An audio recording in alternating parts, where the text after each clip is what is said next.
everyone, this is Christopher Brower here with Daily Motor, and today we're driving the 2021 Mitsubishi Outlander plug-in hybrid. And right off the bat, there's a problem because Mitsubishi claims that this is ruby black, but as you can see in the sunlight, it is absolutely a brown car. So that's the first thing I noticed when I got this yesterday. Otherwise, lots of other sort of Mitsubishi-ish things. It's not very good to look at. It's very mediocre to drive.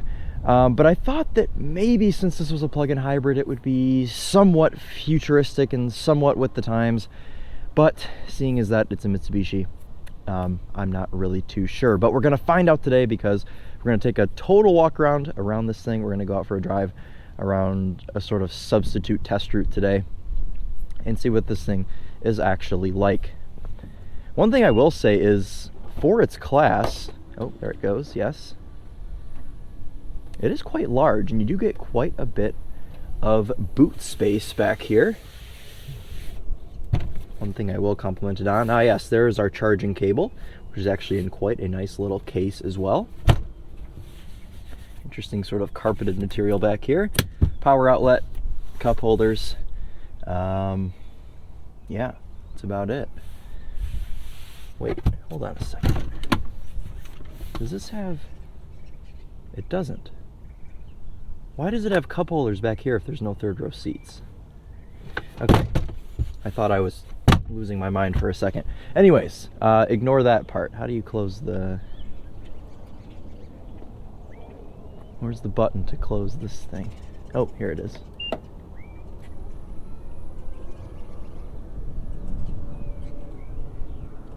That closes pretty slow. Plenty of time for your dogs to escape. Anyways, this side is our fuel door, which you have to press this button to open, and it takes 3 seconds. Hold on. It'll do it. There it goes.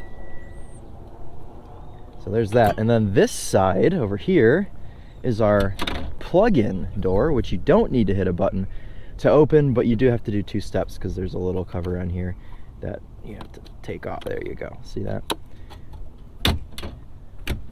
All right. So 2 doors on opposite sides there for to fuel our internal combustion engine, and then to fuel our electric motor there on the other side. Let's go ahead and take a look at the back seat here. Right, okay. Quite a lot of room back here, actually. But as far as amenities in the back seat go, well, you've got a window switch. Oh, what is this? 2 USB ports. You've got some vents that you can manually sort of... Well, all vents are manual, but you don't have your own climate control unit. You just have vents. Oh, how are you... Just jam your hands in there. There you go. Oh, okay. Couple of cup holders there. Okay. You do have some nice leather detailing here on the door panel. Some nice stitching there. Here's the front. We'll get to this in just a second. Yeah.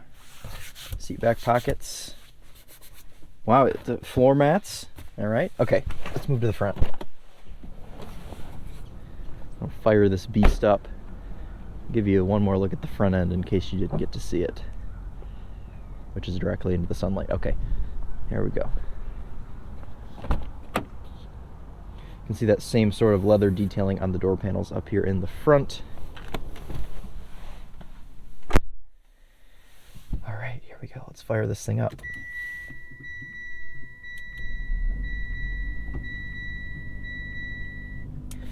Mitsubishi's chime is certainly not my favorite, but as you can see, we're running the internal combustion engine right now. It'll usually do that for a little bit till it warms up, and then it will go back into its battery. We've got a little bit of battery charge left, so we'll be able to test it to its full potential at least once or twice, so that's good. Lots of carbon fiber trim going on in here. This seems to be a trend with Mitsubishi. They put very strange sort of like motorsport touches on their cars. For example, in this, carbon fiber everywhere and column mounted paddle shifters. which aren't actually paddle shifters. Actually, we'll get into that when we're on our test drive, but column paddles, carbon fiber. But then, around the infotainment, we have a very sparkly sort of tuxedo black trim. And it's only here. Everywhere else is carbon fiber. Actually, these might be. Are these sparkly? They are. Okay, we've got it on the window switches too. Wired Apple CarPlay. Of course, it's not wireless. You've got your eco mode down here, as well as your blind spot monitoring. As you can see, we're now, the internal combustion engine has stopped. That's a quality sound, everyone. Listen to that. There's another thing as well that I want to mention while we're stationary. The driver's seat moves a bit. It's like it moves half an inch up and down, like it rocks, sort of, like the seat's not fully bolted down. And I talked to Charlie about this, and he said that every single Outlander he's ever driven has done the same thing. So we can't fault just this one car. So that's very, very interesting. Yeah, the infotainment's not super fast to react. I mean, it's not the worst thing ever. Yep. So this is our standard infotainment here. And if you don't have Apple CarPlay, I suppose there's only 4. Okay, so this you can see all of your plug-in hybrid sort of things here. Pretty standard in any plug-in hybrid vehicle. Good that it has that. Settings. I suppose the infotainment is not. Oh, okay. So those buttons do the same. These two do the same thing. So those both take you to Apple CarPlay. Oh, that also takes you to Apple CarPlay. Okay, so these 3 take you to Apple CarPlay. That is settings for who knows what, because everything else takes you to Apple CarPlay, and this is plug-in hybrid info. Okay, got it. All right, well, steering wheel controls. If you haven't noticed already, we don't have a volume knob, so that's extremely irritating. You instead have these buttons that you have to spam, which aren't actually buttons, they're just sort of touch sensitive things. But this makes up for it a little bit. There's this little toggle switch on the steering wheel that you can control volume with. It looks like it would be this button here, but it's actually this little guy on the left. What do you guys say we take this thing out for a drive and see what it's actually like?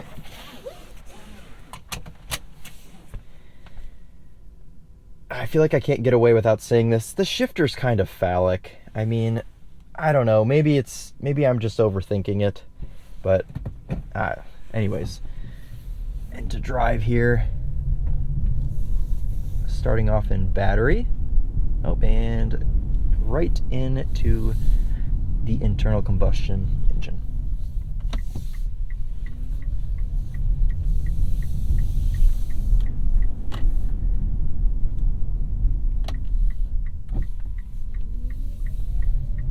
Transitions are very smooth though between the electric motor and the internal combustion. It's not any sort of jerky movement at all, which is nice.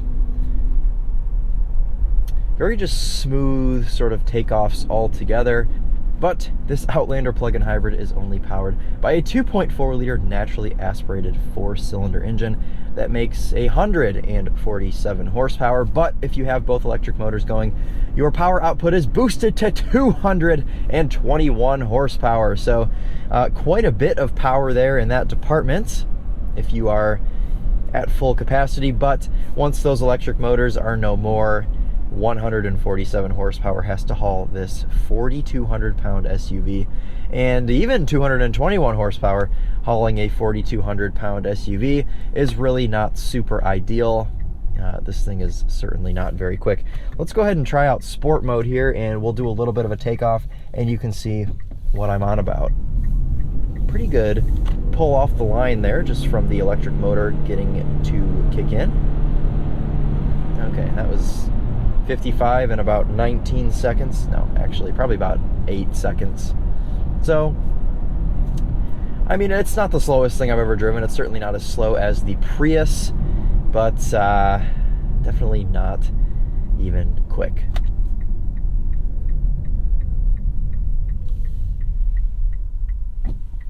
Overall, just feel of the controls, well, the steering wheel, though it is leather wrapped, it still feels kind of cheap and thin.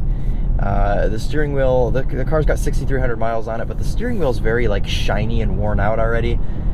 So I'm not sure what that's quite about. The seats themselves, though they do rock back and forth, they are quite comfortable. I drove this car on the highway for about 2 hours yesterday, and the seat was great. It's super soft, super sort of plush, and just overall comfortable as long as you're not rocking back and forth to make yourself feel like you're going to come unbolted from the car. Let's see, other controls. Oh yes, this is something that I actually really like. I like that manufacturers in EVs and plug-in hybrids are starting to use the paddle shifters to adjust the level of regen. So right now we're just a normal drive. When I let off the accelerator, we just sort of decelerate like normal. But if I click the down paddle, which would normally downshift you, it gives you more and more regen each time. So now we're charging the battery. We can go down to 5 levels, and I can go back up from this as well with the up paddle. And this takes you just the other way, down to BO, which ironically is what the interior of this car smells like after it sits out in the sun for quite a while, but just gloss over that. I've been driving it in B5 because I like to have all of my good regen to gain my 24 miles of EV driving. So 24 miles, all EV, not bad. That's honestly pretty standard for like pretty much every plug-in hybrid. BMW X5 45e, I think that one was around 20 miles. So as far as that goes, it's right on point to compete with other plug-in hybrid SUVs. Otherwise though, it's not very impressively economical. Yesterday on my 2-hour drive on the highway, you can't always use that electric motor and it runs out eventually. It was only doing like 28 miles per gallon, so not really super impressive, and that was combined from where I started with battery charge and everything, 28 miles per gallon. Not really super impressive. On our drive so far this morning, we've been averaging 15. 42% though has been EV driving, so I don't know why that's so dreadful right now. We do also, as you can see, have a lane, not a lane keep assist, it's a lane departure warning. So if I start to go into oncoming, it just yells at me. It doesn't actually correct the steering, which, I guess it's better than nothing, Mitsubishi. Thank you for giving us that. Yeah, that's like radar, that's front radar. That's to open the trunk, you don't want to do that.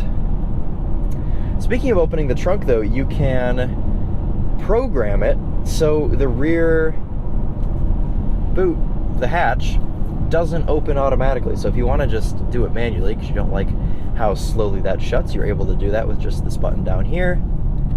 At first I thought that was kind of a silly feature. Why would you want to do that? But after seeing how slowly that closes, I can see why maybe you would want to do that.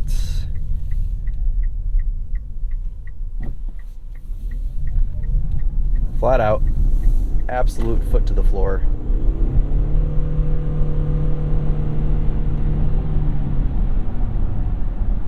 The sound it makes, not very good.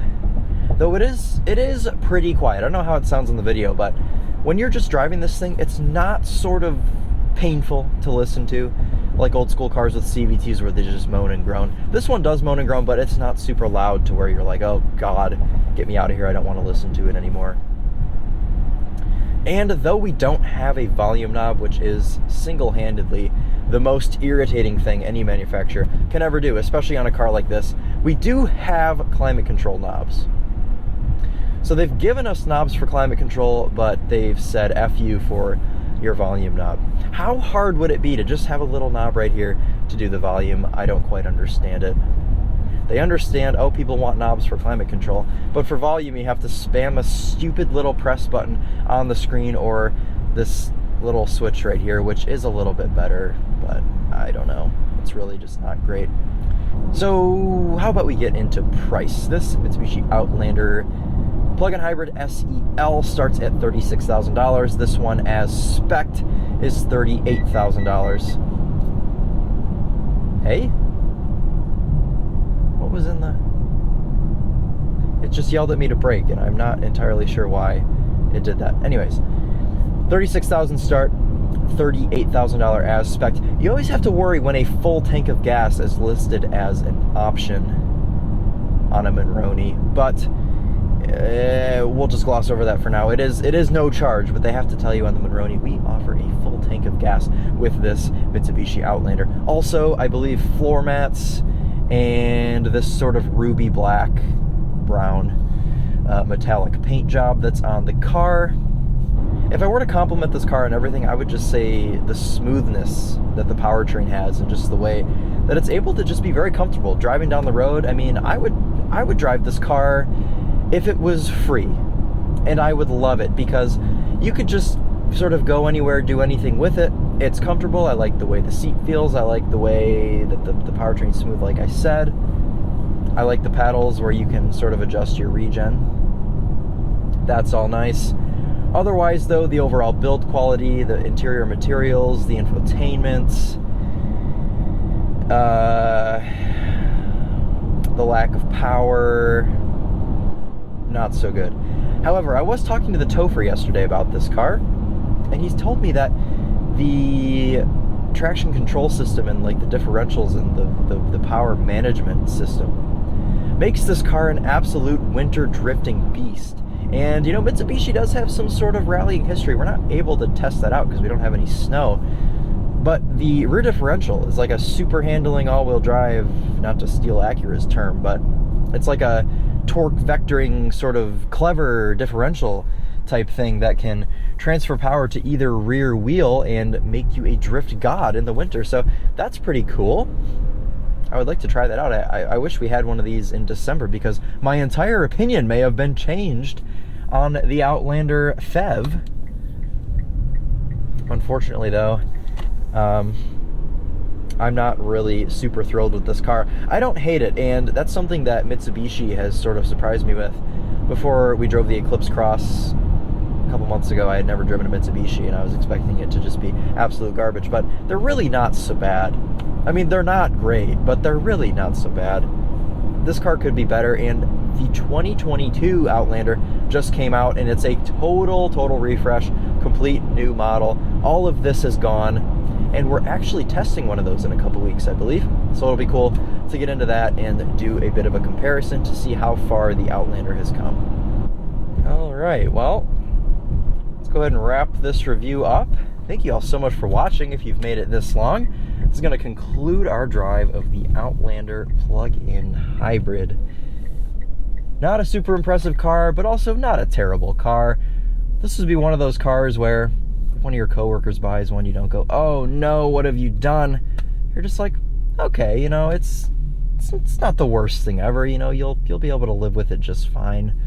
But is it the best choice? Probably not. Guess we'll have to wait and see if that 2022 Outlander is any better. Park button there at the front. See you. Yep. We'll see you later, Mitsubishi Outlander. You can see this paint a little bit better in the sun. I suppose it's a little bit of a red. There's like a very intense metallic going on in here. Yeah, in this light it looks more red, doesn't it? Anyways, I'll do one more little walk around of this thing. I don't think it's a bad looking car. I think it's just kind of bland looking. Just sort of every other SUV. Certainly not a car that leaves a lasting impression on anyone, whether that's looking at it or driving it. All right, anyways, thank you guys so much for watching. We'll see you very soon with another video. Make sure to stay tuned for Charlie's videos of this car, as well as the 2022 Outlander that we will be having in a couple of weeks. So, thanks so much for watching. This has been Christopher Brower with Daily Motor, and as always, drive on.